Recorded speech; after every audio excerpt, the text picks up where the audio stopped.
Welcome. Hi, Susan. Thank you. Oh, thank you for that introduction. Appreciate it. Well, hello, Patriots. Hello, Patriots. Y'all having fun tonight? That's good. And life's too short not to have some fun. We're going to have some fun tonight. Well, let me tell you something. I'll give you a little bio on me, and then I'm going to tell you some fun stories. What happened in the Texas Senate a few years back, last couple sessions. First, I need to tell you that I wouldn't be here tonight if it wasn't for my beautiful, perfect wife, Mary Catherine, of 32 years. And if some of y'all know her, she is absolutely the best thing that ever happened to old Don here. We have 5 children, 4 boys and a girl. They're all adultos now. I have 4 longhorns and 1 horned frog. And I had 3 weddings in the last 6 months. So I'm weddinged out, let me tell you. I really am. I am related to the car business. My grandfather started that, and everybody asked that, Huffines Cars. That was my grandfather started that in 24. I'm a 4th generation Texan and really been in the Metroplex all my life. And my brother Ray runs those stores, so if you need a trade-in, you need to go up and see him. And I'm sure there's time for one, right? Louisville, McKinney, Denton, and all that. But anyway, I'm in commercial real estate. And I've been a conservative Republican all my life. And when I say that, I mean I am really conservative. And I decided I was a delegate to 3 national conventions. I've been a delegate to many state conventions over the years. I've always supported the most conservative candidate. Most of them never win. I voted for myself, and that was a miracle. I won. No. So I decided to run for office. And 13, because you see our state senator over in Senate District 16, and it's the north half of Dallas County, turned into a big rhino, a trophy rhino. And so I thought I was going to take him out. And I did. I won by a landslide, 635 votes.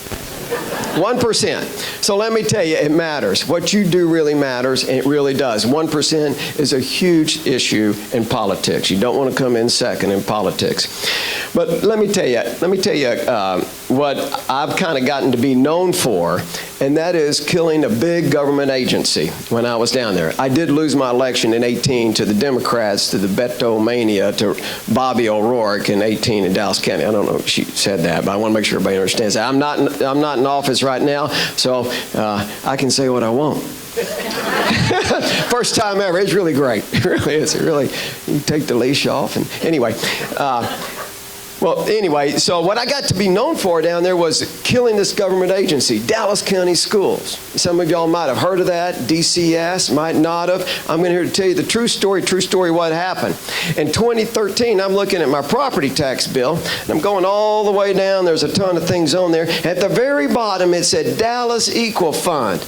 And I said, what in the heck is that? And they even abbreviated it. And so I dug into it. And I said, so we started digging into that, seeing what it was, and we uncovered a rat's nest of crooks. We uncovered the biggest political corruption scandal in the history of the state of Texas. And let me tell you, this was a 100-year-old government bureaucracy, all right? It encompassed all of Dallas County. And it charged everybody on their taxes, businesses and residents, a tax. And it was mainly providing transportation for school districts. It didn't teach any students, it didn't hire any teachers, but it spent close to over $100 million a year. And then they came out with this flash for cash deal, right, where they would flash you when you drove by a bus and give you a ticket. Well, that industry I knew was just absolutely infamous for being corrupt. So we dug in it some more, and down in Austin, we figured out that these guys were stealing a lot of money. And when I say a lot of money, I mean tens of millions of dollars, of taxpayer dollars. And this is an elected board, elected by the voters to run this organization. Had almost 3,000 employees. Well, we're the ones that got the Texas Rangers involved. I'm the one that get the Dallas District Attorney involved. I'm the one that gets the FBI involved. We're the ones that get the investigative reporters involved. And it turns out we got 5 people put in prison We have about 5 to 10 more that need to go to prison. I don't know if they're going to, but we got a whole bunch more that need to go, but including the mayor pro tem of the city council of Dallas, including the superintendent of this school district, including the president of the board of this school district, but it's really not a district anyway. We got a bunch of them in prison, but I didn't get a lot of help down in Austin. I got this bill passed to get rid of them, but it was a lonely fight. They spent $1.2 million of taxpayers' money hiring the best lobbyists in Austin, and they were really good, to beat me. I still won. But I didn't get any support from the governor that I know of. I didn't get the lieutenant governor, maybe a little bit. I got nothing but opposition from the Speaker of the House and most members down there in Austin. But I shouldn't have been surprised by that, because let me tell you what happened at my first caucus meeting. And I'm in 2014, actually 2015, the session started. And there's 31 state senators, there's 20 Republicans, there's only 19 other Republicans. So every Monday night we meet at a restaurant in Austin, okay? And different restaurants, and they still do that. So I'm going to my first caucus meeting, and I'm really nervous and anxious and little old me. And so I get in there, and I take my favorite document with me. I take it wherever I went in politics, and that's our party platform, the state party platform. I love our state party platform. There's over 300 planks, as you know, right now. Last time then there was about 250. And it's what you want. It's what you write when you go to the convention. It's what you write when you go to your precinct convention, your county convention, your state convention. It defines who we are. It doesn't matter if you agree with it. It doesn't matter. What matters is that you guys want it, right? So I had it in my hand, and I said, look, guys, it came around to my turn, and I said, there's 2 things I think we ought to get done this session that I'm going to work on. And one's getting rid of the business tax, the franchise tax, margins tax. That's a priority in our Republican Party. And I think all taxes end up being passed on to the consumer, and we need to get rid of that. And then I said, number 2 is we need constitutional carry, right? That is a priority of the Republican Party. And I said, look, it's okay if you don't want to vote for it. I'm going to try to convince you to vote for it. I want to persuade you that it's a great thing for the state of Texas. But the most important thing is that we get it to the floor and we get a vote so everyone can see where you stand on this issue. In other words, you're going to be accountable, I said, to the voters that put you in here. It's very important that we're all accountable. And you know what I heard? Nothing. Silence. And then I finally heard a fork hit a plate. It sounded like a church bell. It was so loud. I'm serious. And then 1, 2, 3 or more senators stood up and left. They left the meal. We weren't even halfway finished with it. And they got up and left. It was very awkward. Right? The evening didn't go good at all after that. It just didn't. The next morning, I get a message. It said, hey, Huffines, Senator Huffines, you need to apologize. I said, what for? They said, you need to apologize for what you said last night. And I said, well, what was that? They said, you specifically said, you're going to hold Republican senators accountable to the voters. I looked around and I said, yes, I said that. I did. And I'm damn sure not apologizing. That's a fact. And I said, as a matter of fact, I'm going to work harder than ever now for constitutional carry. And I'm going to devote the next 2 sessions on it. Well, they don't, maybe I'm throwing them under the bus a little bit more than I should, because they do occasionally like to be accountable. They like to be accountable to the liberal media. They like being accountable to the lobbyists. They like being accountable to the money. They like being accountable to leadership and the other members. And more than that, they really like being accountable to the Democrats. That's who they want to be accountable to. They never want to be accountable to you. I don't know if you know this, but they don't like you. They don't like anyone in here. As a matter of fact, they hate you. I'm telling you the truth. They belittle you. They laugh at you. When the doors are shut, they will laugh at you. They ridicule our state party platform. They think it's nothing but a bunch of kooks that have written it. They've never even read it.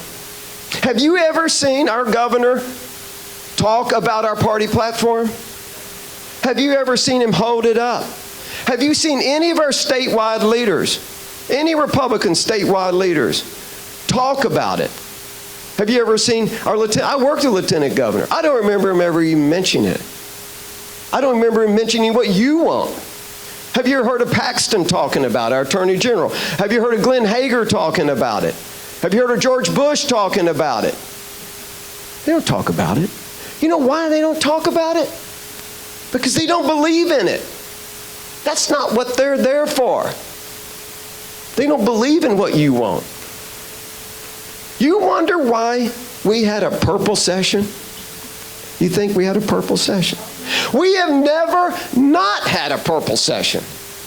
We have never had a conservative session in the state of Texas. The Democrats ran this state for 125 years. Now you got Democrat party switchers running it for the last 20 years or so. They're nothing but rhinos.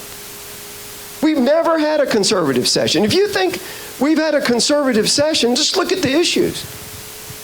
Did we outlaw abortion last session? Did we do anything on the Second Amendment worthwhile? No. What if we wanted, did we secure the border? No. If we wanted a secure border, I'm telling you, patriots, that border would be secure. Did we do anything? Do you hear a whisper on education freedom, school choice? Nothing. Nothing at all. And the most important thing, voter fraud. We know we're being cheated. We know dead people vote. We know that thousands, and maybe tens of thousands, if not more, non-citizens are voting. They're voting. Did Greg Abbott, who was Attorney General for 12 years, do anything about voter fraud? I don't remember him doing anything about voter fraud. Does Ken Paxton, our current Attorney General, do much on voter fraud? I don't know of anything he's hardly doing about voter fraud. When I lost my election in 18, there was evidence presented to me that we might have a problem. And you know, it's not just, what I want to say is, it's not just non-citizens voting that's the issue. The biggest issue, software manipulation, right? If they can program a computer to count the votes, they can program a computer to change the votes. I promise you. So, after my election, there was evidence presented to me that we had a problem. So I hired an attorney. I said, well, let's go down and take a look at this. I dug into it. And you know what I came up with? Was that the Secretary of State is a Republican. He's in charge of it. The Attorney General's a Republican. He's in charge of it. The Secretary of State's appointed by the governor, a Republican. I have to sue every Republican office holder, and I checked into that. They don't care about it. They were going to fight it. My attorney quit. He said, Huffines, I'm quitting. I didn't have an attorney after that, so I had to let it go. This is serious. This whole issue is a clear case of good versus evil. Tyranny is evil. You know, we're all sliding down a slope. I look at it this way, a slope to the pit. At the bottom of this pit is socialism and tyranny and the horrors, the unimaginable horrors associated with it, right? The Democrats want to get there today. The Republicans are just going to get there next week. We've got to cut the chains of government. We've got to recognize that we were slaves to the government, and we're going to fix that. See, that's a little tough, isn't it? Are you really slaves to the government? How much of the fruits of your labor? Who owns the fruits of your labor? The government does. The work you do with your own hands, the work you do with your own mind. The government tells you how much of your wages you get to keep. You don't tell the government, they tell you. What about your property? Do you ever own your own property? Your own farm, your own ranch, your own business, your own home. You never own your own home. The government owns it all. They're your landlord. You're renting it from them, and you don't have any hardly say in the rent. It's going to go up every year if they want it to, until you're out of a house and home. You're off your farm, you're off your ranch, you're out of business. What about education? The government schools. Their teachers are paid by the government. They tell you what school to go to, and they pick their curriculum. And they're poisoning our children with the attributes of socialism and destroying what they say the United States created and how great Texas is. Well, it is a clear battle. We need to clarify the battlefield. We need to shine a light on it. We need to see who's with us and who's against us. I want to read you something out of the New Testament. Revelations 3:15. I know your deeds. You are neither cold nor hot. How I wish you were one or the other. So because you are lukewarm, neither hot nor cold, I'm about to vomit you out of my mouth. We're all going to meet our Maker. There's no doubt about that. And we're all going to be accountable. That's never going to be said about me. And I don't think it's going to be said about y'all either. I really don't. Because y'all understand that our Constitution is divinely created, divinely inspired. That we don't swear allegiance to a king or a president, or we don't swear allegiance to the military. We swear allegiance to this document that was divinely created. This document was specifically written to protect your God-given liberty from the very government they were creating. You guys understand that. You understand the difference between a right and a privilege. And you understand that the fundamental role of government, of any legislator, is to always defend your God-given liberty above anything else. There's nothing more important. Well, I really am excited. I think that we're going to win. And our greatest days are yet to dawn. And I really believe that. And I am sure of it. I mean, just look around at all the patriots. We can work together. And we're going to work together. I'm not going away. I'm going to keep fighting for liberty. Our personal liberty, our economic liberty, they're one and the same. And so can you. If I can close down a government agency, the largest takedown of a government agency in the history of the state of Texas, and uncover the biggest corruption scandal in the history of the state of Texas, so can you. Y'all can do it. We just got to keep working. We got to keep fighting. And I'm telling you, our time is coming. Our time is now. And the dawn is getting brighter every day. For liberty, for prosperity, for virtue. God bless you and God bless Texas.